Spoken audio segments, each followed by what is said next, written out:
Alors, il y a 2 semaines, vous avez réussi à organiser une ébauche de débat entre l'opposition tunisienne et des représentants au pouvoir. Ça s'est passé à Paris. C'est impossible de faire la même chose aujourd'hui en Tunisie? C'est un début? Tous les intervenants à la conférence ont insisté sur l'idée que cette conférence ne pouvait pas se faire en Tunisie. Nous, on le regrette, mais on a estimé qu'il fallait que cette conférence ait lieu. Elle a eu lieu à Paris, elle a eu lieu à Sciences Po, et on peut considérer que c'est un événement exceptionnel pour une raison simple, c'est que pour la première fois, les partis d'opposition et les proches du régime, ou certains membres du régime de Ben Ali, ont discuté ensemble. Qu'est-ce que vous cherchez à faire avec ce genre d'initiative? L'idée simple, c'est que il y a ce sentiment qu'en Tunisie, il y a une tendance au macartisme, c'est-à-dire que quand vous discutez avec les gens du pouvoir, ils vous disent « vous ne pouvez pas approcher, vous ne pouvez pas discuter avec des gens de l'opposition ». Puisque si vous discutez avec des gens de l'opposition, vous êtes opposant. Donc vous, ils vous considèrent comme un opposant? Ils pourraient me considérer comme étant un opposant.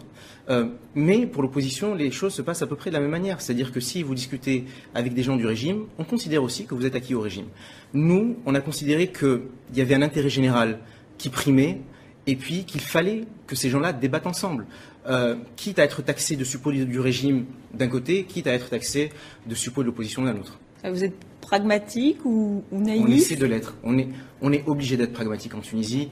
Ça fait 50 ans qu'il y a des gens qui se battent pour la démocratie, qui se battent pour les droits de l'homme, qui se battent pour que la société civile ait plus d'importance dans la manière de mener les affaires publiques. On voit bien que ce bilan-là est négatif. Je considère que je fais partie d'une nouvelle génération. Mais vous pensez que l'opposition aujourd'hui n'a pas vraiment réussi sa mission, qu'elle n'est pas là où il faudrait qu'elle soit, c'est ça? De fait, elle n'a pas réussi sa mission.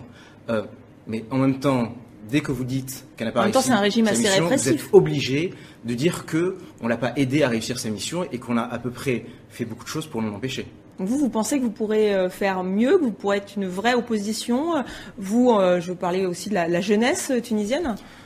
Je dis pas que je veux absolument faire partie de l'opposition. C'est un concept qui, à mon sens, est vide. Et je dis simplement qu'il faut faire les choses autrement et qu'il faut essayer de trouver quelque chose. On est en train d'y réfléchir, on y réfléchit tous les jours pour que les choses changent en Tunisie et pour les Tunisiens.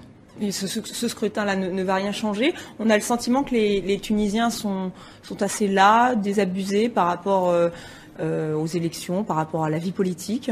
C'est la chose la plus inquiétante. C'est vraiment la chose la plus inquiétante pour une raison simple. Vous avez plusieurs rapports qui soulignent les atteintes aux droits de l'homme en Tunisie.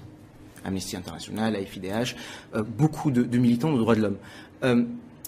C'est provocateur ce que je vais dire, c'est pas ça qui inquiète le plus, c'est très inquiétant. Mais ce qui inquiète le plus, c'est l'indifférence générale du peuple tunisien pour le destin de son pays. Donc,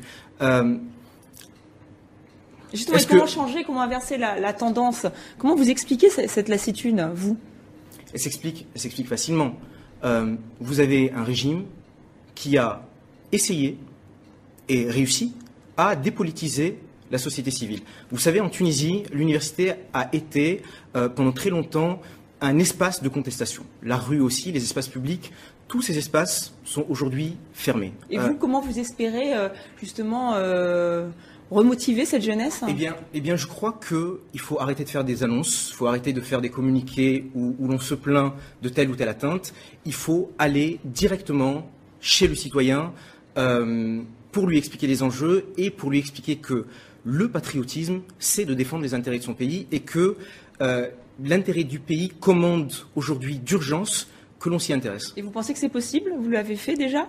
Il faut le faire. Je pense que cette conférence a été un premier pas. Vous savez, on a réussi à réunir 350 personnes, ce qui est beaucoup. Les réunions de l'opposition ne réunissent pas autant de gens. Et j'ai vu parmi ces 350 personnes beaucoup de jeunes, et c'est l'espoir que j'ai, c'est que ces jeunes-là, qui souffrent notamment du chômage, surtout pour les jeunes diplômés, se saisissent du destin de la cité et se disent « on va faire quelque chose pour notre pays ». Très bien. Merci beaucoup Selim Benhassen d'avoir accepté notre invitation. Et je vous invite à consulter notre dossier consacré aux élections en Tunisie sur notre site internet tv5monde.fr.